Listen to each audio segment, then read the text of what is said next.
Ade Oladipo in studio with us, heading out very shortly to Riyadh. Before he goes, one fight, Ade, we know we will not be seeing next month in boxing, in the upcoming calendar, is Bivol against Beterbiev. That's off the table for now. Beterbiev injured, as we understand it. What are you hearing again? What are you hearing around and about this? Yeah, look, I was uber disappointed because this was the one that I was looking forward to as much as Usyk Fury, if I'm honest with you. Undisputed fight between two of the very, very best light heavyweights we've seen, two of the best light heavyweights of this generation, 100%.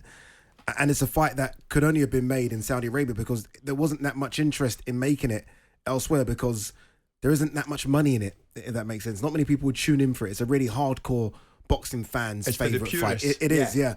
So we've been waiting for it for a few years, and Beterbiev, who I believe is now 40, unfortunately, you watch his training videos, he puts himself through it, and his body just can't hold up anymore. We're hearing it's a knee injury, and he's going to be out now until September, so they're going to try and reschedule. Dimitri Bivol will stay on the card on June 1st and fight another opponent, but at 40...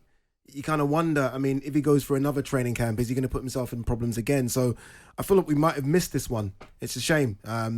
And you don't think it'll come back? I don't know if it does. Honestly, I don't think it does. Sure, because, again, Beterbiev at this stage of his career, this age of his career, you kind of just wonder if his body can hold up going through an 8-week training camp. So I think we might have missed it, which is a shame.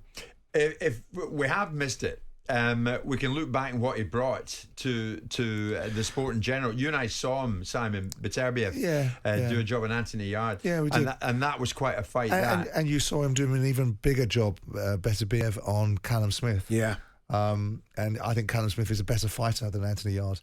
And Callum Smith didn't even get a look in. And I spoke to Callum about it recently and he just said, I couldn't keep him off. This is the kind of fighter that Beterbiev is. It's an interesting one because they would have fought for an undisputed title. The belts would have got scattered. Then you'd have had conversations about, Anthony Yard and Josh Boazzi or even Callum Smith fighting for one of the belts that have been scattered. Now they stay where they are. So there's not that. So does one of these fighters get an opportunity to have a shot at Bivol? One of them at Beterbiev. Bivol's going to fight someone else on June the 1st. It's disappointing. It may yet come round again, but that was a proper bona fide, real pick'em, top end of the of the echelons of boxing fight between two brilliant fighters. So it's a disappointment.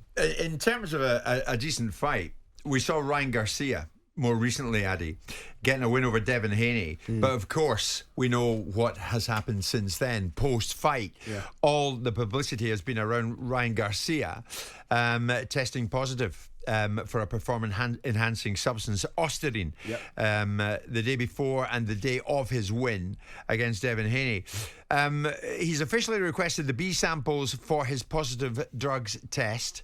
Which won't show anything different. Absolutely not. I was just about to ask you that. No, what is your take there on this? They never show anything different. I was about to say to you, is it going to get vindicated in the end, or what is your long-term thought in it? Look, the drug was in his system, so I guess his team are going to try and say that, argue how it got in his system, and whether it was an intentional, whether he intentionally took it. That's the argument here. The B sample will still show that he had Ostarine. Ostarine a drug that we've heard before in boxing. It's the same drug that Amir Khan unfortunately got busted for when he fought Kell Brook, and he got a 2-year suspension by the British Boxing Board of Control. So it depends on how hard the New York State Athletic Commission come down on him. He will get some sort of ban. He has to. Boxing has to start showing that these superstar fighters can't just walk away from these things. So he will get something, whether it be 6 months or 12 months. I still don't think that's a deterrent. I feel like you have to take away the money from these fighters. I think he earned upwards of 15 million. Get that 15 million back. Honestly, I don't know where you distribute it to, but that's the only way you're going to deter these fighters. A 6-month ban for a fighter that fights once every 6 months means absolutely nothing. It honestly means nothing. It means you can go on holiday, come back, and then start training camp because your ban's over. See, even now, you've suggested what I think is a very powerful solution to it.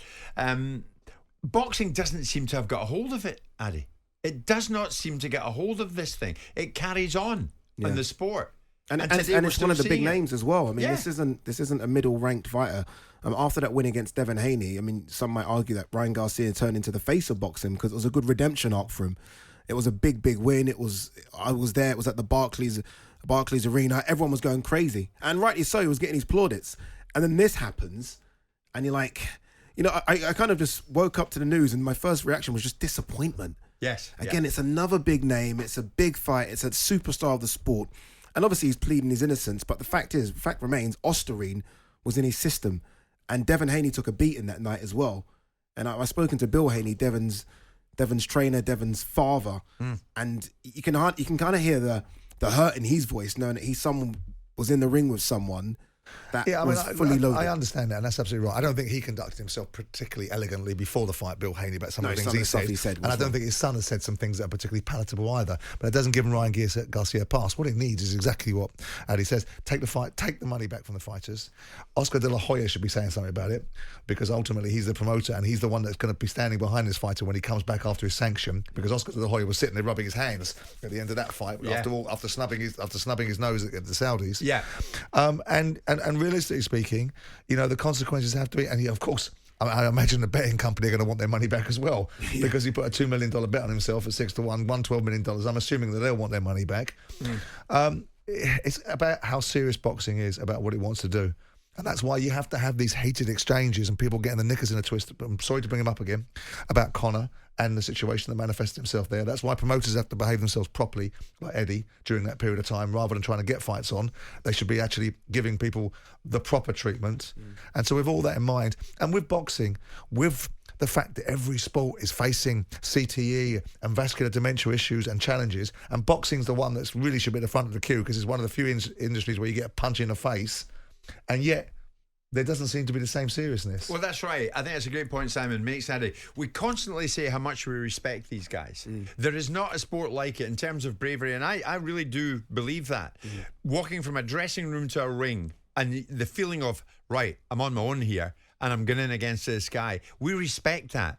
But by God, this diminishes that level of respect when you hear things like this. I watched Garcia, Haney. You were there, I wasn't. It must have been amazing, mate, because even watching it, the atmosphere came over. And I was thrilled for Garcia. And then I thought afterwards, I've been conned again. Yeah, look, it was incredible. There was a lot of talk about his mental state in the lead up to the fight. And I was like, oh, no, I think he's playing a trick on all of us here. I think he's okay mentally. I sat down and spoke to him. I was like, this guy is maybe sort of making us look one way and then going the other. And on the fight night, he was good. He was good. He got the biggest win of his career. But then again, a week later, you hear this news and you're like, come on. You know, I think the biggest problem that we have is, and look, VADA do a fantastic job, but I almost feel like there's no point in giving us results post-fight. Do you know what I mean? Like, almost like... Exactly. Like the fighters, surely, you need to know what's in their system before they get in the ring. Yeah, it's like, he failed a drugs test, but he's already got in there. He's already... As Simon said, bet on himself. He's won his money. But Ade, isn't it cycles? I had a long conversation with Frank about it the other day, saying to him, there has to be something better than this. You can't allow a situation to manifest itself where people... So why isn't there? Because the technology of masking agents and the cycling regime that can be deployed, people can find their way around it. People can find their way around everything if they want to.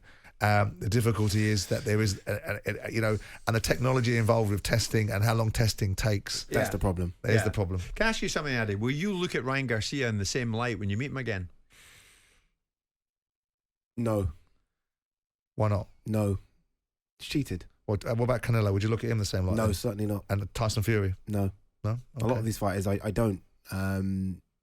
Look, I mean, there are circumstances where some fighters have been vindicated and you know, they've been able to kind of prove that whatever they ingested wasn't on purpose. But 99% of fighters that do cheat have cheated, and it's the most dangerous sport in the world. Yes. I've been ringside where fighters have died. So it doesn't get more dangerous than that. So knowing that you've gone into the ring with some sort of performance enhancing drug in your system when it is that dangerous, it's difficult to look at those fighters with the same amount of respect.